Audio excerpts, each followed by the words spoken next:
चलिए उसके बाद जो है हम कुछ और बेसिक कॉन्सेप्ट डिस्कस करते हैं और उसके बाद जो है हम प्रैक्टिकल वर्कशॉप्स के जरिए देखेंगे कैसे GSTR 1 फाइल की जाती है, कैसे GSTR 3 भी फाइल की जाती है। तो यहाँ पर अगर मैं बात करूं, जब हम रिटर्न फाइल करेंगे तो हम देखेंगे एक कॉन्सेप्ट आता है HSN कोड, जिसको बेसिकली जो है आप harmonised system of nomenclature, basically एक इंटरनेशनल कॉन्सेप्ट है। और अभी तक यह जो कॉन्सेप्ट है यह एक्सपोर्ट इंपोर्ट के रिगार्डिंग यूज किया जाता था, कस्टम के तहत यह यूज किया जाता था और इसको जो है GST के अंदर भी रखा गया। यह जो HSN कोड है यह गुड्स के रिगार्डिंग नोटिफाई किया जाता है। और अगर मैं बात करूं सर्विसेज की, तो सर्विसेज के regarding SAC service accounting code जो है यूज किए जाते हैं। बेसिकली HSN कोड के जरिए और सर्विस अकाउंटिंग कोड के जरिए जो गवर्नमेंट है यह पता लगाना चाहती है कि किस इंडस्ट्री से, किस सर्विस सेक्टर से कितनी टैक्सेस की कलेक्शन की जा रही है और कैसे एक इंडस्ट्री को बूस्ट दिया जा सकता है, बेनिफिट्स दिए जा सकते हैं GST लॉ के तहत। तो वो सभी basically HSN code, service accounting code के जरिए ही पता लगाया जाता है कि किस इंडस्ट्री से कितनी सर्विस टैक्स की कलेक्शन की जा रही है, किस इंडस्ट्री को बेनिफिट देना है, कैसे बेनिफिट देना है। तो हम देखेंगे जब GSTR 1 फाइल करेंगे तो GSTR 1 में आपसे HSN कोड जो है समरी जो है आपसे मांगी जाती है। That means during the return period आपने जितनी भी आउटवर्ड सप्लाई की, जो भी आपने सेल्स की, तो वो आपको HSN वाइज समरी बतानी होगी कि उस सेल के अंदर जो गुड्स थी वो किस किस HSN कोड की गुड्स थी। फॉर एग्जाम्पल मान लीजिए ड्यूरिंग जनवरी 2021 इस महीने के अंदर हमारी जो सेल थी वो 10 लाख रुपए थी, तो हमें बताना होगा कि इस 10 लाख रुपए में से HSN वाइज कितनी सेल की गई।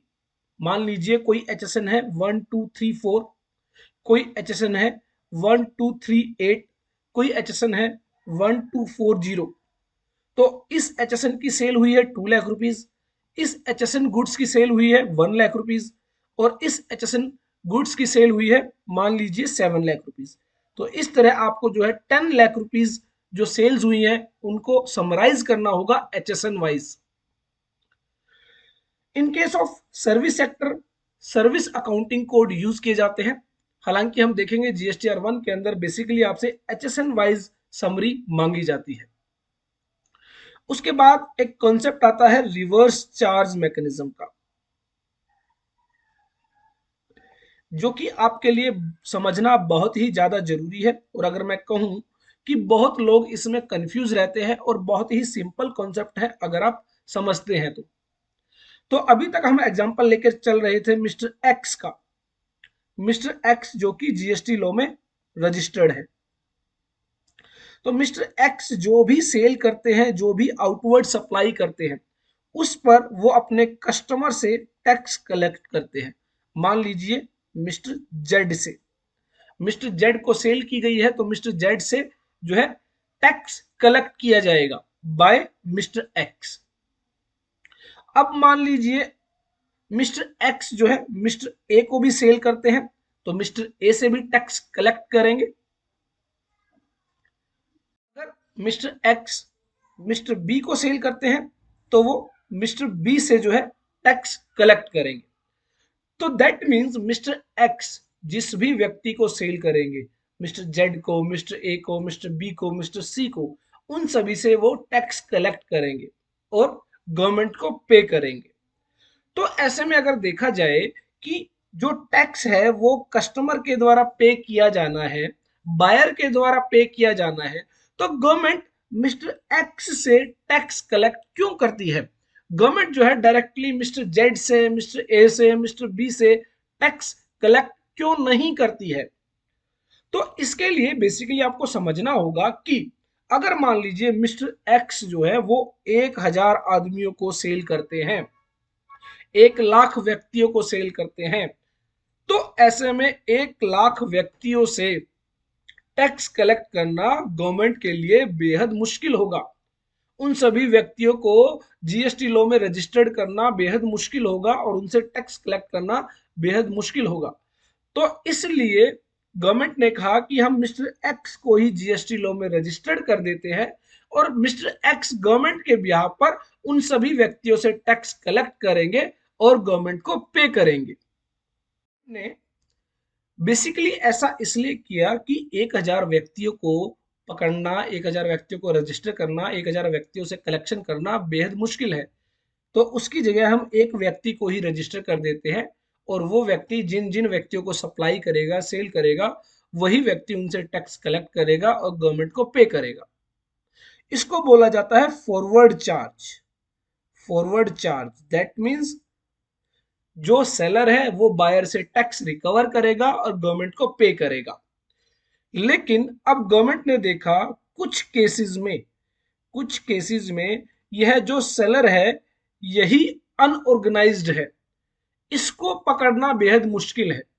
जो सप्लायर है उसको पकड़ना बेहद मुश्किल है, वो एक अनऑर्गेनाइज्ड सेक्टर से बिलोंग करता है या फिर वो अनऑर्गेनाइज्ड सेक्टर से बिलोंग नहीं करता है लेकिन उससे टैक्स कलेक्शन करना मुश्किल है। तो ऐसे में गवर्नमेंट ने क्या किया, गवर्नमेंट ने कहा कि उन केसेस के अंदर जो सप्लायर है, जो सेलर है, वो टैक्स कलेक्ट नहीं करेगा और जो बायर है, जो रेसिपिएंट है, वो गवर्नमेंट को डायरेक्टली टैक्स पे करेगा। तो दैट मीन्स अभी तक जो सेलर गवर्नमेंट को टैक्स पे करता था, कुछ केसेस में वो टैक्स पे नहीं करेगा गवर्नमेंट को, जो बायर है, जो रेसिपिएंट है, वो गवर्नमेंट को टैक्स पे करेंगे। तो इन केसेस को, जिन केसेस में जो बायर है, जो रेसिपिएंट है, वो गवर्नमेंट को टैक्स पे करेंगे, इनको कहा जाता है reverse charge mechanism cases, RCM, reverse charge mechanism. तो बेसिकली अगर मैं कहूं मिस्टर एक्स है, उन्होंने 100 रुपीज की सेल की मिस्टर जेड को, और यह जो सेल है, यह जो सप्लाई है, यह RCM के तहत कवर होती है, इस पर RCM एप्लीकेबल होता है। तो इन दैट सिचुएशन अगर मान लीजिए इस सप्लाई पर 18% का जीएसटी है, तो यह जीएसटी मिस्टर जेड जो है वो गवर्नमेंट को डायरेक्टली पे करेंगे, वो मिस्टर एक्स को 18% नहीं देंगे, वो डायरेक्ट गवर्नमेंट को 18% पे करेंगे। तो इसका मतलब जब मिस्टर एक्स अपनी जीएसटीआर 1 फाइल करेंगे जिसमें वो अपनी आउटवर्ड सप्लाईज की डिटेल बताएंगे, तो उसमें उन्हें बताना पड़ेगा कि वो कौन कौन सी सप्लाई थी जो उन्होंने की और उन पर आरसीएम एप्लीकेबल था, इस वजह से कस्टमर से टैक्स चार्ज नहीं किया, कस्टमर से टैक्स कलेक्ट नहीं किया और उस पर जो है कस्टमर जो है वो टैक्स पे करेगा। अब गवर्नमेंट को कैसे पता चलेगा कि जो कस्टमर है, जो बायर है, जो रेसिपिएंट है, वो कौन है, उससे कैसे टैक्स जो है कलेक्ट किया जाए? तो मिस्टर एक्स जब जीएसटीआर 1 फाइल करेंगे तो वो B2B ट्रांजैक्शंस के तहत बताएंगे कि ये जो B2B सप्लाई है ये अंडर रिवर्स चार्ज मैकेनिज्म है और इसकी वजह से जो मिस्टर जेड होंगे उनके जीएसटीआर 2A और 2B में वो सप्लाई दिखाई देगी, जिससे गवर्नमेंट को पता चल जाएगा कि मिस्टर जेड ही वो रेसिपिएंट है, वो बायर है जिन्होंने रिवर्स चार्ज मैकेनिज्म के तहत वो सप्लाई रिसीव की है और उस पर मिस्टर जेड के द्वारा टैक्स पे किया जाना है। तो हम बहुत बार देखेंगे जब जीएसटीआर 2A या 2B को हम जो है डाउनलोड करते हैं जीएसटी पोर्टल से, तो उसमें बहुत सारी सप्लाई ऐसी होती है जो रिवर्स चार्ज मैकेनिज्म के तहत एज ए बायर जो है रिसीव की गई होती है और वहां पर जो आप देखेंगे तो रिवर्स चार्ज मैकेनिज्म में वाई लिखा होता है, that means reverse charge mechanism जो है वो एप्लीकेबल है। यस, तो ये बेसिकली रिवर्स चार्ज का कॉन्सेप्ट होता है और जीएसटीआर 1 जब आप फाइल करेंगे तो जो है आपको जीएसटीआर 1 के अंदर बताना होगा कि कौन कौन सी सप्लाई ऐसी सप्लाई थी जो आपने ड्यूरिंग द रिटर्न पीरियड की है और उन पर आरसीएम एप्लीकेबल है, जिसमें बायर के द्वारा टैक्स पे किया जाना है। अब हो सकता है मिस्टर एक्स ने भी कोई ऐसी सप्लाई, मान लीजिए मिस्टर एक्स ने मिस्टर डी से ऐसी कोई सप्लाई रिसीव की जिस पर मिस्टर एक्स को as a buyer, as a recipient tax pay करना है। तो ये मिस्टर एक्स के लिए एक इनवर्ड सप्लाई हुई, और यहां पर जो इन्होंने मिस्टर जेड को दी थी ये एक आउटवर्ड सप्लाई थी। तो ध्यान रखें, आउटवर्ड सप्लाई हमेशा जीएसटीआर 1 में आपको बतानी होगी, और इनवर्ड सप्लाई जिस पर रिवर्स चार्ज मैकेनिज्म एप्लीकेबल होता है, तो दैट मींस मिस्टर एक्स के द्वारा उस पर टैक्स पे किया जाना है। तो जब वो जीएसटीआर 3 फाइल करेंगे तो हम देखेंगे जीएसटीआर 3 के अंदर उन्हें बताना होगा कि वो कौन सी inward supply during the return period उन्होंने रिसीव की जिस पर अंडर रिवर्स चार्ज मैकेनिज्म उन्हें टैक्स पे करना है। तो हम देखेंगे एक टेबल 3.1 होगी जिसमें हमें टोटल टैक्स लायबिलिटी बतानी होती है। सेल से हमने कितना टैक्स कलेक्ट किया कस्टमर से, और एक्सपोर्ट पर हमने कितना टैक्स पे करना है। तो सिमिलरली वहां पर हमें यह भी बताना होगा कि रिवर्स चार्ज मैकेनिज्म के तहत कितनी हमने इनवर्ड सप्लाई रिसीव की और उस पर जो है कितनी हमारी टैक्स लायबिलिटी बनती है। तो ये जो है हम देखने वाले हैं जब हम जीएसटीआर 1 और जीएसटीआर 3 को फाइल करेंगे।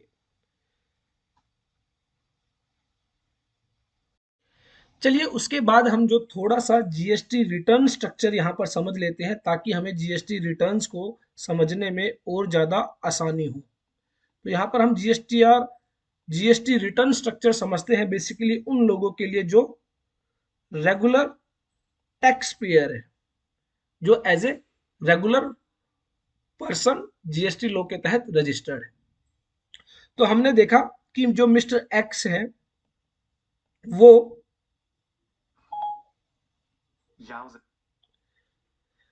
तो हमने देखा कि जो मिस्टर एक्स हैं वो जो है सेल करते हैं मिस्टर जेड को, और मान लीजिए वो मिस्टर वाई से जो है परचेज करते हैं। तो सेल जो है वो आउटवर्ड सप्लाई है और परचेज जो है वो इनवर्ड सप्लाई है। तो मिस्टर एक्स को बताना होगा कि ड्यूरिंग द रिटर्न पीरियड उन्होंने कितनी आउटवर्ड सप्लाई की है और उस पर कितना आईजीएसटी कलेक्ट किया, कितना सीजीएसटी कलेक्ट किया और कितना एसजीएसटी कलेक्ट किया। और उसी तरह उनको बताना होगा कि ड्यूरिंग द रिटर्न पीरियड उन्होंने कितनी इनवर्ड सप्लाई रिसीव की और उस पर कितना आईजीएसटी पे किया, कितना सीजीएसटी पे किया और कितना एसजीएसटी पे किया। एंड आफ्टर दैट जो भी उनकी टैक्स लायबिलिटी बनेगी आईजीएसटी के रिगार्डिंग, सीजीएसटी के रिगार्डिंग, एसजीएसटी के रिगार्डिंग, वो उन्हें पे करनी होगी। तो बेसिकली जो आउटवर्ड सप्लाई है, आउटवर्ड सप्लाई के लिए जो है सबसे पहले जीएसटीआर 1 फाइल करनी होगी। तो रिटर्न जो जीएसटीआर 1 है वो है आपकी आउटवर्ड सप्लाई के रिगार्डिंग कि ड्यूरिंग द रिटर्न पीरियड कितनी सेल की गई है, कितनी आउटवर्ड सप्लाई की गई है और उस पर कितना टैक्स कस्टमर से चार्ज किया गया है in the form of CGST, in the form of SGST, in the form of IGST. और जब आप एक बार जीएसटीआर 1 के जरिए अपनी आउटवर्ड सप्लाई और अपनी टैक्स लायबिलिटी डिक्लेयर कर देते हैं, बता देते हैं, तो गवर्नमेंट क्या करेगी, उस जीएसटीआर 1 के बेसिस पर जो भी बायर होगा, जो भी रेसिपिएंट होगा, उसके 2A जीएसटीआर 2A और 2B के अंदर वो सप्लाई रिफ्लेक्ट होगी। तो फॉर एग्जांपल मिस्टर एक्स जब अपनी जीएसटीआर 1 फाइल कर देंगे तो ऐसे में मिस्टर जेड जो है वो अपनी जीएसटीआर 2A, जीएसटीआर 2B के अंदर देख सकते हैं कि मिस्टर एक्स के द्वारा जो GSTR1 फाइल की गई उसके अंदर वो सप्लाई सही सही रिपोर्ट की गई या नहीं की गई। सेम वे में जब मिस्टर वाई अपनी GSTR1 फाइल कर देंगे तो जो मिस्टर एक्स हैं वो GSTR2A और 2B के अंदर चेक कर सकते हैं कि जो मिस्टर वाई ने GSTR1 फाइल की है क्या उन्होंने उस रिटर्न के अंदर जो सप्लाई है, जो ट्रांजैक्शन है, वो सही सही रिपोर्ट की या नहीं की।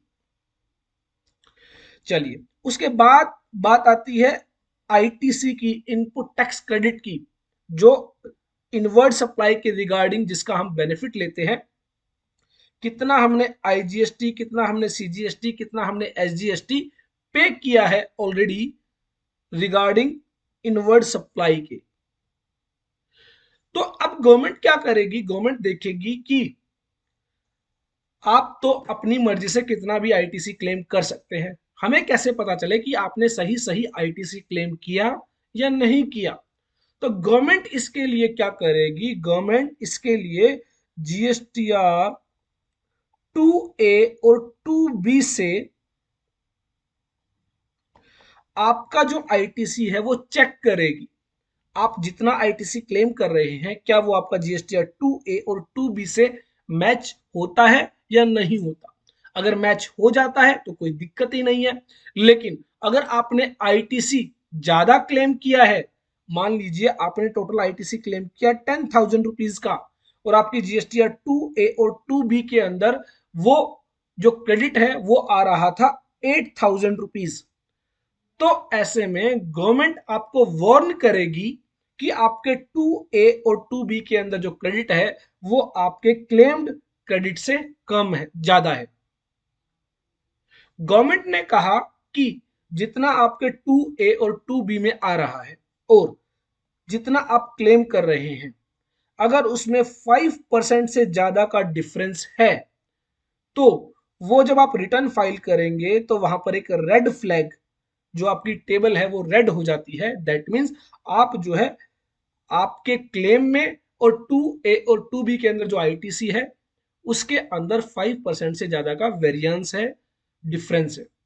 ये 5% क्यों, क्योंकि रूल 36 सब रूल 4 कहता है कि जो इनपुट टैक्स क्रेडिट आपके 2A 2B में नहीं दिखाई दे रहा है उसके लिए आप जो है 5% of the ITC in 2A 2B आप जो है क्लेम कर सकते हैं उस आईटीसी के रिगार्डिंग जो आपका 2A और 2B में नहीं आ रहा है।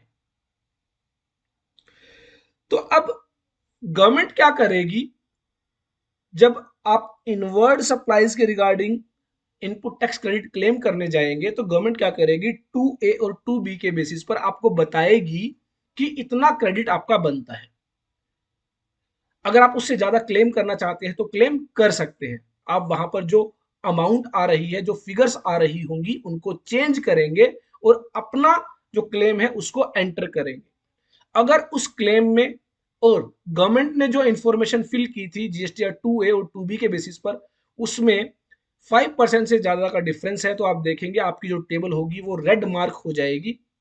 तो दैट मीन्स गवर्नमेंट आपसे हो सकता है इन फ्यूचर उसके रिगार्डिंग एक्सप्लेनेशन मांगे कि ये जो डिफरेंस है 5% से ज्यादा है तो आपने क्यों क्लेम किया, क्योंकि रूल 36 सब रूल 4 जो है वो आपको 5% से ज्यादा के क्लेम के लिए अलाउ नहीं करता है। तो इनवर्ड सप्लाई के रिगार्डिंग अब बात आई कि जीएसटीआर 2A और 2B, तो कौन सी रिटर्न से वो आईटीसी हमें मैच करना है। तो फिलहाल के लिए अगर मैं बात करूं तो आपको जीएसटीआर 2B से जो है अपनी वर्किंग करनी है और अपना आईटीसी मैच करना है। आपके बुक्स ऑफ अकाउंट्स में जो आईटीसी आता है, इनपुट टैक्स क्रेडिट आता है, उसको आप जीएसटीआर 2B के क्रेडिट से जो है रिकंसाइल करेंगे और अगर आपका जो क्रेडिट है वो जीएसटीआर 2B से मैच करता है तो कोई दिक्कत नहीं है। अगर मैच नहीं करता है तो आपको जो डिफरेंस है उसका रीजन ढूंढना होगा।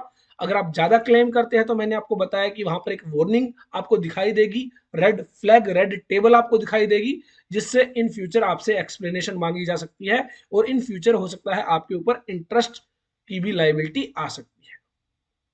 और अगर आपका जो बुक्स के अंदर आईटीसी है, इनपुट टैक्स क्रेडिट है, वो 2B के क्रेडिट से कम है, तो आप उसका फिर से डिफरेंस जो रीजन है वो रीजन ढूंढेंगे।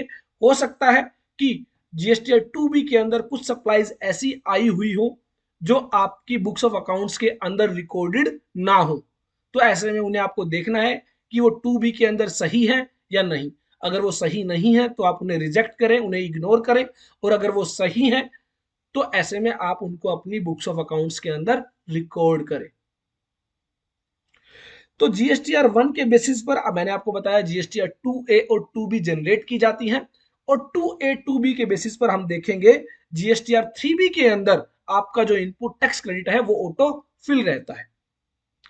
और आउटवर्ड सप्लाई और इनवर्ड सप्लाई के बाद हमारी आती है टैक्स लायबिलिटी। तो दैट मींस जीएसटीआर 1 के बाद हमें जो रिटर्न फाइल करनी है वो फाइल करनी है जीएसटीआर 3B।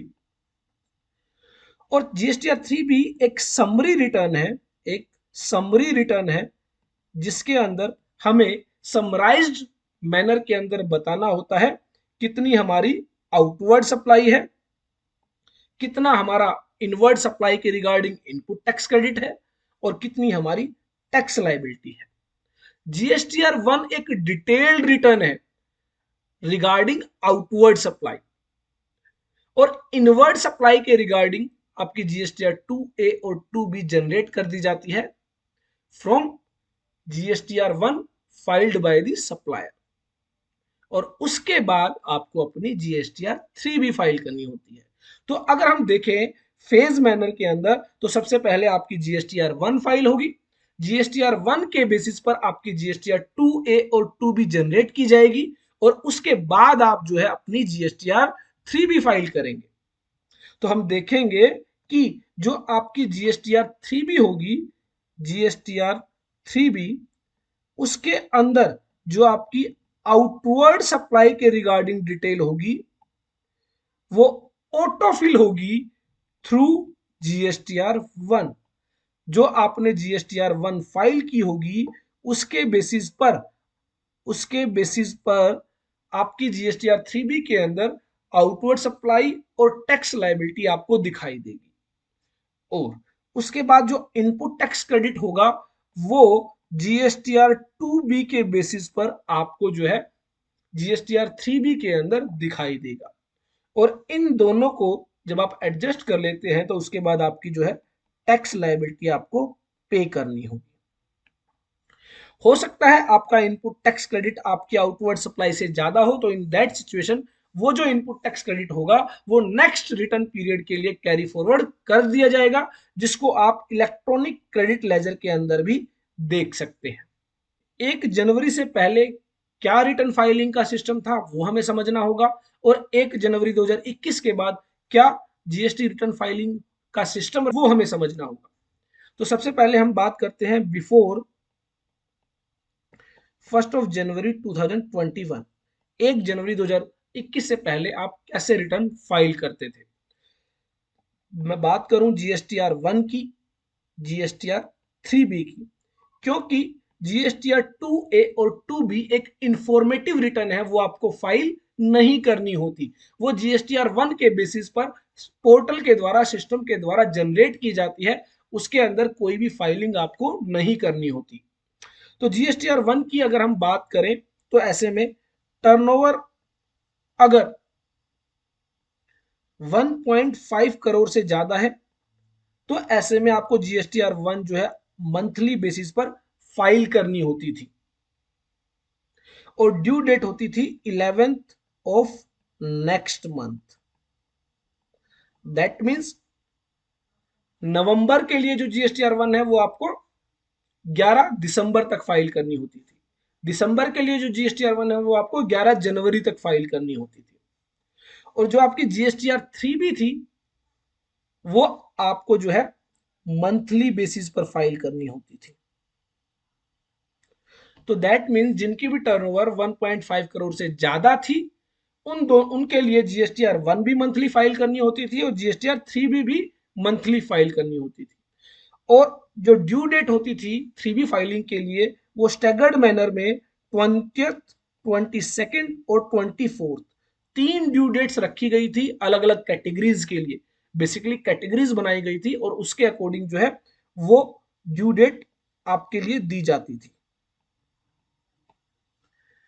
अगर मैं बात करूं टर्नओवर अप टू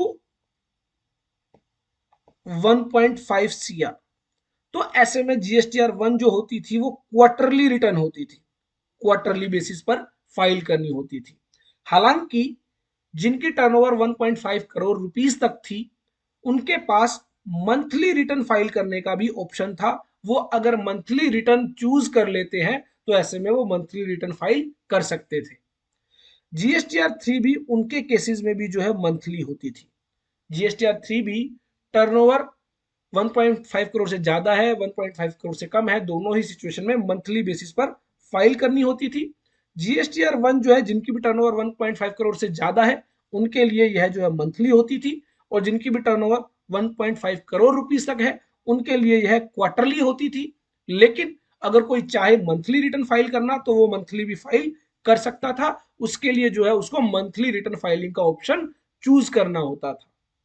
तो ये जो है आपका 1 जनवरी 2021 से पहले का स्ट्रक्चर है।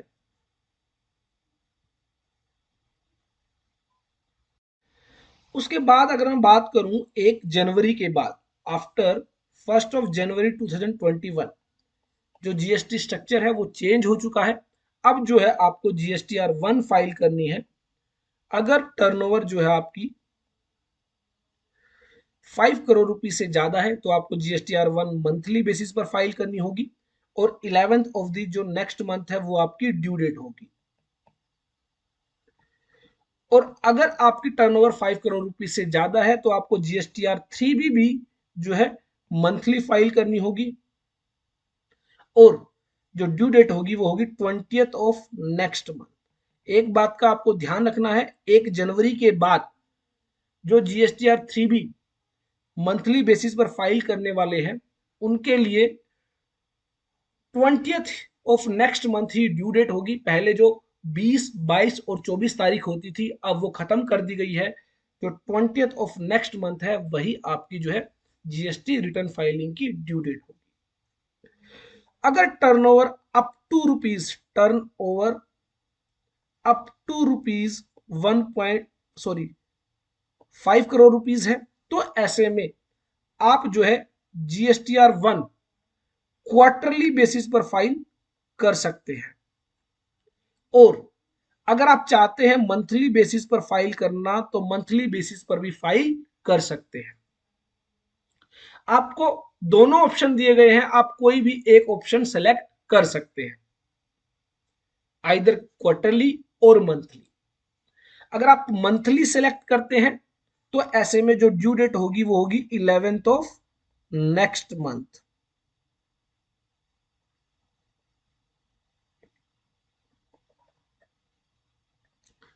और अगर आप क्वार्टरली बेसिस पर सिलेक्ट करते हैं तो 13th of next month from the end of the quarter. जो आपका क्वार्टर एंड होगा उसके बाद जो अगला महीना होगा उसकी 13 तारीख तक आपको जो है जीएसटीआर 1 फाइल करनी होगी in case of quarterly return filer.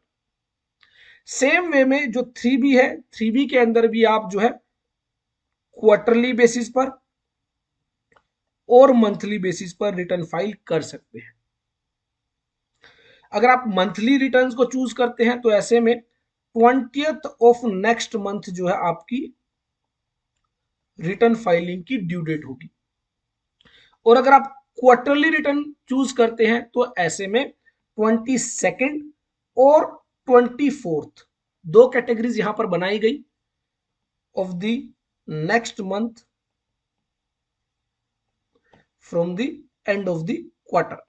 तो क्वार्टर एंड होने के बाद जो भी महीना आएगा उसकी 22 तारीख या 24 तारीख, जिस भी category of states union territories में आप फॉल करेंगे उसके अकॉर्डिंगली आपको रिटर्न फाइल करनी होगी।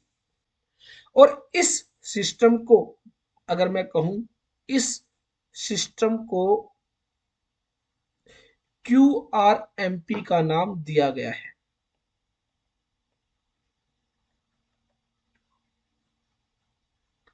क्योंकि आप देखेंगे 1 जनवरी 2021 से पहले जीएसटीआर 3B दोनों ही केसेस में मंथली होती थी, वहां पर जीएसटीआर 3B क्वार्टरली फाइलिंग का कोई भी ऑप्शन नहीं था। लेकिन अब जो है आपको जीएसटीआर 3B भी क्वार्टरली फाइल करने का ऑप्शन दिया गया है। हालांकि जो आपको टैक्सेस की पेमेंट है वो मंथली बेसिस पर ही करनी है, लेकिन रिटर्न आप क्वार्टरली फाइल कर सकते हैं। क्यूआरएमपी स्कीम को हम और भी बहुत ज्यादा डिटेल में समझेंगे,